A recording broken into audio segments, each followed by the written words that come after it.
Lévesque, dont c'est la commémoration du décès. Et on trouvait que c'était un petit peu le destin qui avait coordonné cette date avec le débat qui nous était imposé par des gestes condamnables des membres du service de police de Montréal. René Lévesque avait une très haute opinion à la fois du journalisme, de son rôle et de la nécessité de son indépendance comme rouage essentiel de la démocratie. Il y avait une haute opinion aussi de la nécessité de transparence. C'est lui qui avait fait voter, préparer et voter la première loi d'accès à l'information pour le Québec.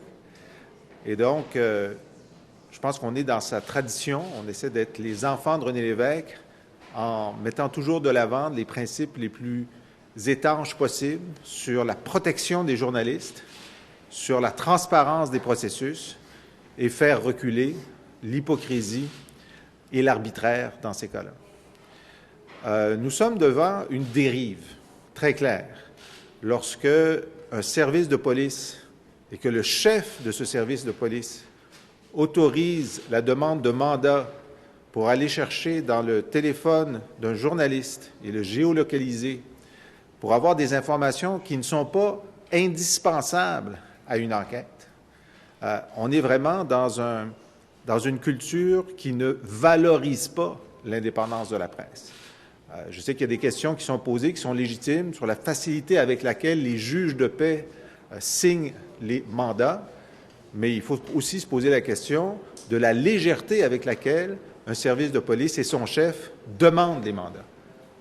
Moi, à partir des faits que nous connaissons, jamais le chef de police n'aurait dû dire « c'est une bonne idée d'aller chercher de l'information dans le téléphone du journaliste et de savoir ce qu'il y a ».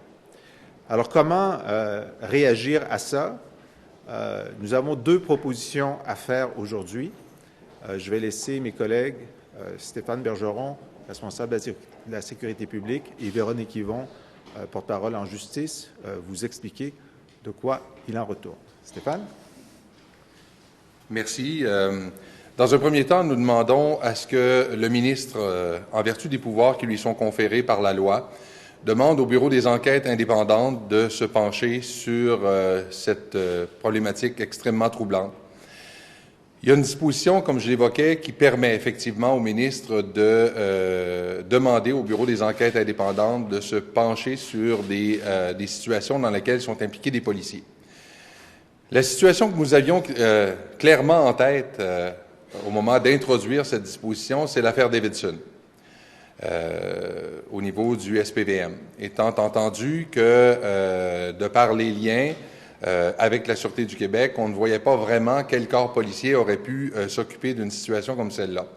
Alors, je pense qu'on se retrouve dans une situation où il est opportun que ce soit cette unité totalement indépendante qui enquête sur ce qui s'est passé avec Patrick Lagacé.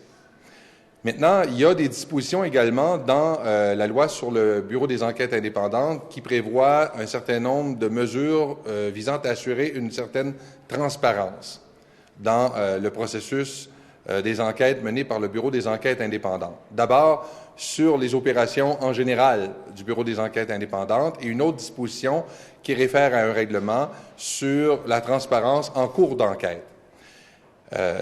Après analyse de ces trois dispositions, nous en sommes venus à la conclusion qu'il faut que le ministre également nous annonce que le résultat de cette enquête soit rendu public et que, le cas échéant, nous puissions effectivement recevoir en commission parlementaire la directrice du Bureau des enquêtes indépendantes pour examiner le résultat de l'enquête.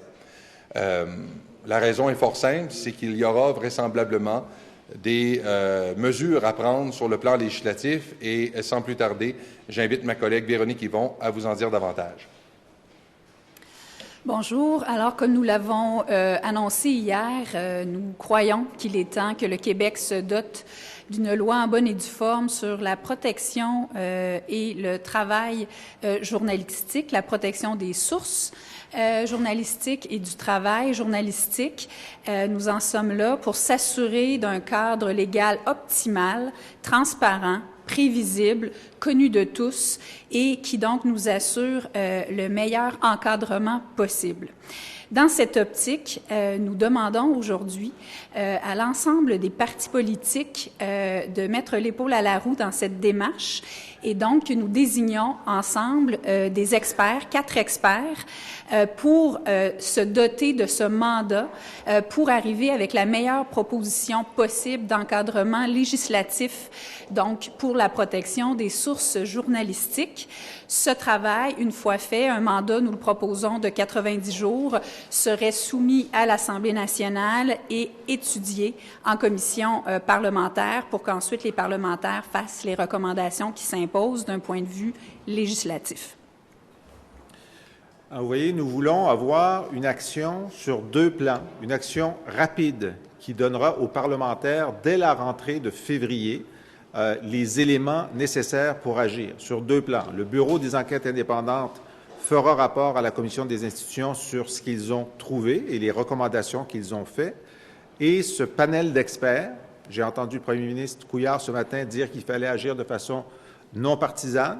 Nous prenons la balle au bond. Nous avions aussi réfléchi dans ce sens. Et donc, que chacun des 4 partis à l'Assemblée désigne en consultation chacun un expert, que ces experts fassent le tour de la problématique, de la législation existante, du projet de loi qui avait été déposé au fédéral par Serge Ménard à l'époque, qui a été repris ce matin par le Bloc québécois, et fasse une recommandation sur quel type de nouvelle législation au Québec serait nécessaire et vienne en discuter aussi à la Commission des institutions qui nous semble la plus pertinente pour faire ce travail. Finalement, on pense que pendant l'enquête du BEI, le directeur actuel du SPVM devrait être suspendu pendant l'enquête, puisque de toute évidence, il a pris une décision sur la demande de ses mandats sur M. Lagacé qui démontre qu'il n'avait pas une conscience suffisamment forte de la nécessité de protéger le travail journalistique. Voilà.